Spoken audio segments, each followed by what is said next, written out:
Gente, atención a lo que vamos a escuchar y reaccionar. Frente a la situación procesal que está afrontando su esposo, señor Juan Carlos López Macías, pero en nuestro país los delitos son individuales.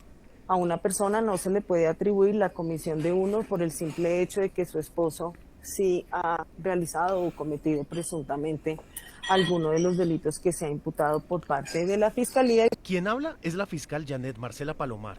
Esto deja sin piso la denuncia hecha por Noticias Caracol y deja muy mal parado a un periodista serio como lo es Ricardo Calderón. Esta es la prueba que no hubo aporte de ningún narco a la campaña de Gustavo Petro en Casanare. Es una grabación de una audiencia en la que Sandra Navarro Trujillo fue declarada inocente de todo cargo judicial. La grabación fue presentada por RCTV Noticias y quien habla ahí es la fiscal Janet Marcela Palomar. Y como escucharon, lo que la fiscal hizo fue diferenciar las actividades de Sandra Navarro Trujillo y las de su esposo, el señor Juan Carlos Macías, alias el sobrino, condenado, eso sí, por narcotráfico. Hay otros hechos que quedan aclarados con esta audiencia. Contra la señora Sandra Navarro no existían pruebas de que hubiera cometido delitos o que tuviera vínculos con el narcotráfico. La señora Sandra fue capturada el 27 de junio del 2022, una semana después de las elecciones de segunda vuelta presidencial. Y todos se preguntarán, bueno, y si no debía nada, ¿por qué la capturaron? A pesar de que la diligencia no era contra ella, el operativo fue contra su esposo, pero a ella la requirieron porque le encontraron un arma y 39 millones de pesos en efectivo. Entonces la acusaron de dos delitos, lavado de y de armas, pero eso sí, en la audiencia claro que la señora Sandra no tenía previamente ni investigaciones ni orden de captura en ese momento. Tengo que señalar que respecto de la señora Sandra Navarro Trujillo, en ese momento la Fiscalía no tenía ninguna orden de captura vigente, ni tampoco dentro del proceso penal en referencia estaba siendo investigada. Y aunque no había pruebas contra ella, repito, fue capturada por una supuesta flagrancia. Luego la llevaron a un juez de control de garantías que no encontró méritos para dejarlo detenida. Solicitud, el juez de control de garantías en ese momento no autorizó o no impuso ninguna medida a la señora Sandra Navarro Trujillo, por lo que esta persona se encuentra en libertad. Señora Sandra Navarro nunca estuvo privada de la libertad, entonces inició la investigación de la Fiscalía sobre los bienes que le incautaron. Repito, el arma y los 39 millones de pesos en efectivo que ella, hay que decirlo claro, entregó voluntariamente. El dinero no estaba en lo absoluto en una caleta, sino estaba en un bolso. Y ella, apenas llegaron los policías en el allanamiento, se los entregó. Valga aclarar, no estaban escondidos, no estaban en un lugar, digamos, que no estuviera a la vista o que estuviera, digamos, en un sitio conocido como caleta o algo así. Eran 39.700.000 pesos, que de hecho ella misma pues señaló a la policía los portaba pues tanto así en su En la investigación la Fiscalía obtuvo certificados bancarios laborales, certificados de la Federación de Arroceros que justificaban el origen del dinero. Por ende, esas pruebas tumbaron totalmente el caso. Lo más curioso es que la propia fiscal fue la que desestimó el caso por inexistencia del delito y con base en esas evidencias se pudo acusar a Sandra Navarro y el juez le dio la razón a la fiscal. También el juez ordenó devolver el dinero y el arma porque también se demostró que era legal.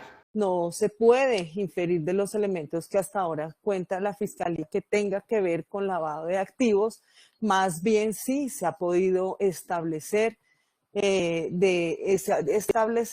que esos recursos sí provienen de una actividad lícita que desarrolla la señora Sandra Navarro Trujillo. Siendo así, el sensacionalista y tendencioso informe de Caracol Televisión titulado El Capo y la Campaña queda sin piso alguno y queda también demostrado que fue un burdo ataque político días antes de las elecciones regionales en Colombia. Gente, atención que la revista Cambio reveló esta mañana que el exministro y otros altos funcionarios del Ministerio de Salud en el gobierno de Iván Duque fueron denunciados por los delitos de peculado por apropiación a favor de terceros, contratos sin el cumplimiento de requisitos legales y prevaricato por omisión. Y tiene que ver con un contrato para la compra de los medicamentos utilizados en el tratamiento contra la malaria. En palabras más sencillas, sobrecompraron los medicamentos. Como dice el informe de cambio, compraron tanto que el actual gobierno piensa donarlos al país de Pakistán. La denuncia fue interpuesta el pasado 7 de julio en el búnker de la Fiscalía contra el exministro de Salud del gobierno Duque, Fernando Ruiz, por el señor Rodolfo Enrique Salas, director jurídico del Ministerio de Salud. El señor Salas actuó siguiendo las instrucciones del mismo ministro de Salud, Guillermo Alfonso Jaramillo. Es que, nomás imagínense, el ministerio del gobierno pasado ha comprado nomás 104.000 medicamentos, pero gracias a las proyecciones erradas se terminó comprando más de, óigase bien, 2 millones de medicamentos.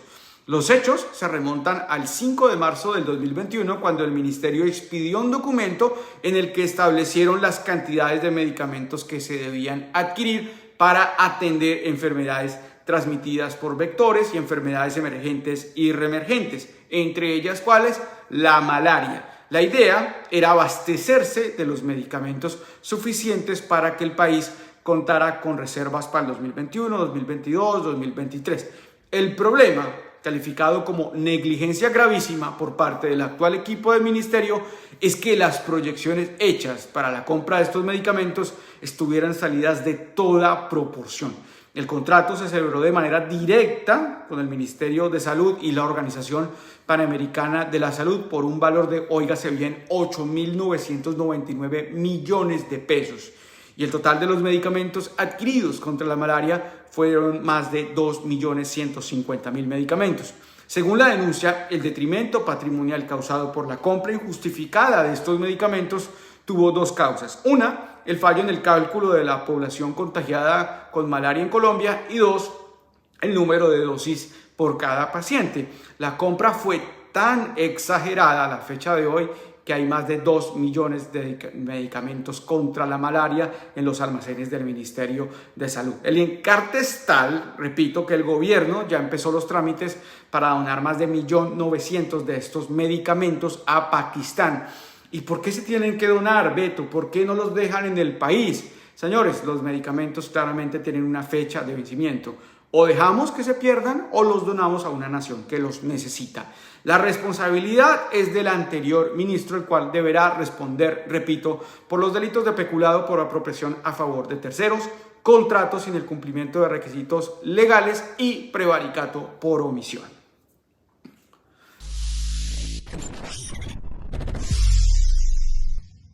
Gente, muchísimas gracias a todos por ver Beto Reacción. Por favor, no se les olvide suscribir, darle like, compartir en todas sus redes. Recuerden que el libro El día que mataron a mi padre todavía se encuentra en las principales librerías del país, Panamericana, a través de la misma página de Editorial Planeta, donde es mi libro. El libro cuenta con el prólogo del gran periodista Gonzalo Guillén. Espero que les guste. También lo pueden comprar por Mercado Libre y por Amazon a nivel internacional lo pueden comprar de manera digital. Les agradezco a todos por su apoyo. Nos vemos la próxima semana en el set habitual de Beto Reacción. Un abrazo.